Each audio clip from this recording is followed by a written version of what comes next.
Richard Nato on the Nighttime Philharmonic. Oh, the crowd goes wild. Listen to that. You know it, baby. My God. No, it's too late. Nothing worse than a mercy clap. No, folks, it's our 100th show. Everybody's just a little bit loopy around here. But, you know, coming to the show right now are a couple people who will be talking about taro. Now, a lot of people went, what? You're going to talk about taro? You know, now, first of all, understand, certainly there's a war in Iraq. Certainly the economy needs help, and we are heading into a new presidential election. But Hawaii is low on poi.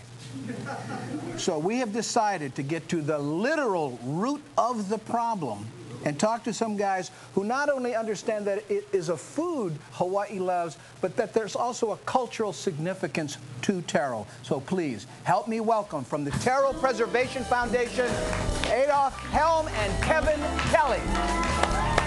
Hi, guys. How are you there? Oh, a little taro there. I'm feeling a mana already. Oh, absolutely. Come on, bring it in.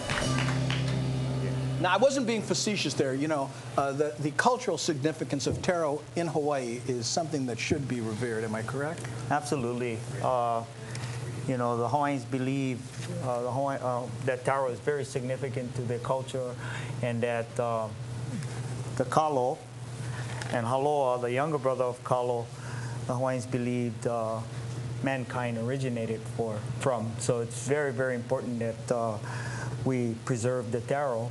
And this is what we're here for. Now, tell me about the danger that taro is in.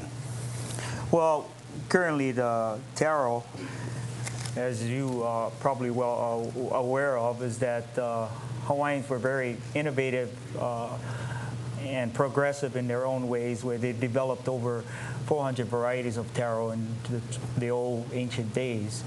And today, that number of varieties have been you know, in a decline to about 60 known varieties of taro. Are people growing taro? Where is it grown, and why the decline? Well, a contributing factor is, and this is why I'm showing this, is that we have diseases throughout the South Pacific and here in Hawaii, and this disease in particular, and I'm pointing to in this leaf right here. It's curled over. Yeah, it's curled over. It's a taro. This one has brown spots on it. I'm guessing that's showing up on. Yeah, there. It's pretty prevalent in the South Pacific Islands, and it's also here in Hawaii. And it's a taro leaf blight. And then we also have the corm here, which showed some pukas. There are big holes in there. Look at that. and that obviously is. You know, it doesn't give you a very good quality corm for poi. Now, where do these diseases come from? Are they foreign? Are they something that's always been around? How did the Hawaiians take care of that? Well, the Hawaiians, and Kevin, you can help in jumping in on this, but the fact is that the Hawaiians practiced what we call classical traditional means of breeding and developing you know, their own hybrids for you know, and what has occurred over a period of time is because one is Hawaii is an international port. So these diseases come from outside? Absolutely, okay. Yeah. They come from outside. This is an international port, and the possibility of invasive species and pests. Let me ask Kevin a question here. The profitability of taro, does that have anything to do with the decline? No, not really. It's a staple crop, and it's mostly traditional crop. You don't find big taro markets anywhere. But where it is important, especially in Hawaii, it's a cultural plant. But in the South Pacific, it's a staple. People eat it day to day like we eat rice.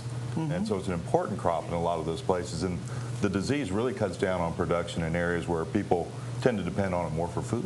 What can people do to help? I mean, other than buy more taro, I'm guessing.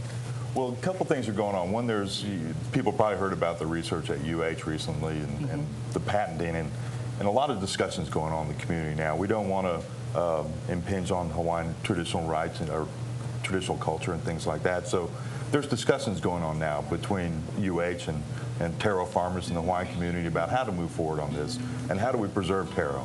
Well, you know, I tell you what, Kevin, you know, I know right now when people think UH, they're thinking taro. Yeah. Or football. We'll be right back. We'll talk more to Adolph and Kevin when Nighttime returns. We'll be right back.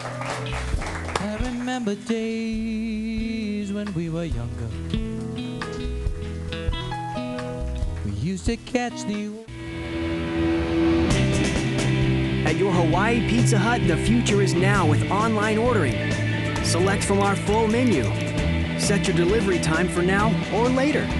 Connect at the office. It's online ordering at PizzaHutHawaii.com. Now you can order online and enter to win free West Coast round trips on Hawaiian Airlines. Visit PizzaHutHawaii.com. Point, click, eat at PizzaHutHawaii.com. If you're dreaming,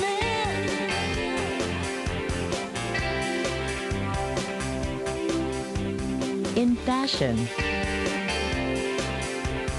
in harmony, in budget, innovative, inspiration, Kapiolani and Pearl Ridge Uptown. Okay, what's a three-letter word for... Honey, would you run out and get me something crunchy? Crunchy?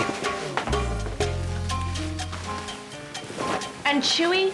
Crunchy and chewy? And cheesy? Crunchy, chewy, cheesy. Crunchy, chewy, cheesy. And melty?